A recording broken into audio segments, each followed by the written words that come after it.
বছর, কিন্তু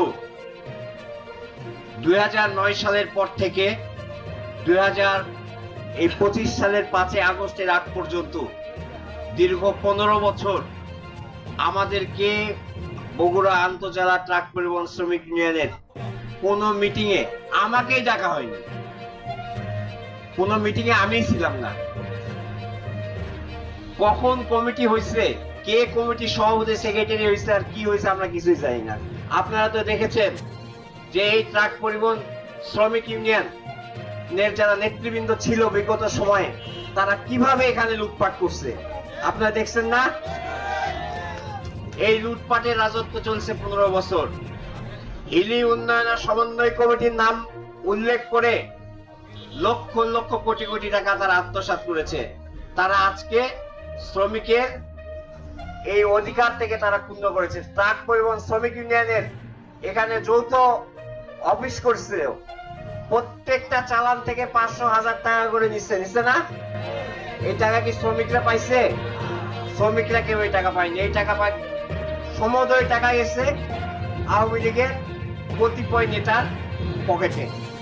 তাই এই শ্রমিক ইউনিয়ন, এই শ্রমিকদের ইতিহাস যদি আপনারা জানতে চান তাহলে আমাদেরকে যে ফিরে যেতে হবে 1886 সালে, যেই দিন আমেরিকার শিকাগো শহরে 40,000 শ্রমিক তাদের ন্যায্য দাবি 8 ঘন্টা কাজ করার দাবি নিয়ে তারা একটি শান্তিপূর্ণ সমাবেশে অংশগ্রহণ করেছিল। সেই সমাবেশে আমেরিকার পুলিশ বাহিনী গুলি করে তাদেরকে 10 জন শ্রমিককে হত্যা করেছিল। এই হত্যার পরে তারা আবার ওই শ্রমিকদের নামে মামলা করে 6 জন শ্রমিককে তারা প্রকাশ্যে ফাঁসি কাস্টে ঝুলিয়ে হত্যা করেছিল। এটা হলো শ্রমিকের ইতিহাস।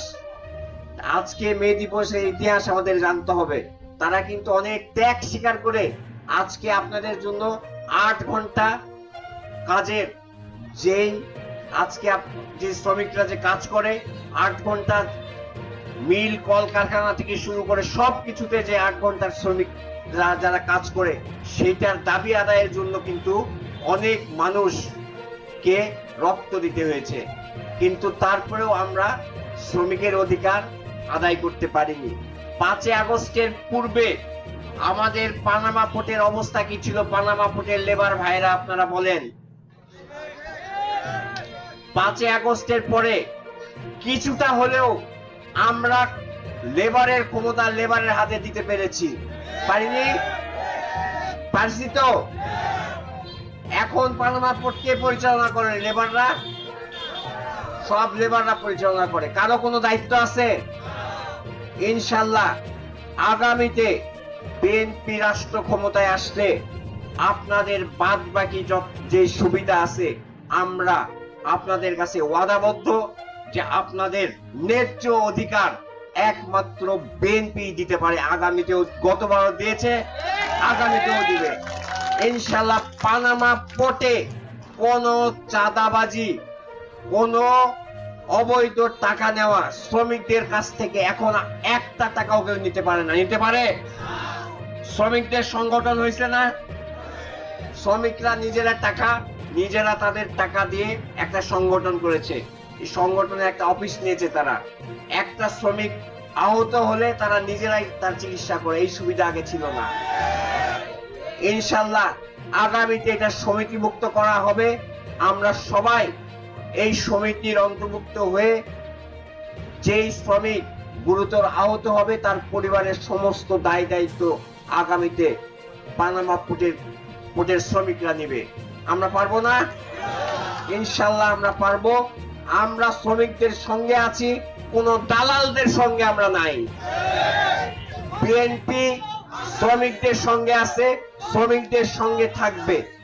এটা শুধু পানামা পোর্ট না, ট্রাক পরিবহন শ্রমিক ইউনিয়ন, মোটর পরিবহন শ্রমিক union, rickshaw van, auto rickshaw, সমস্ত শ্রমিকদের অধিকার আমরা নিশ্চিত করব।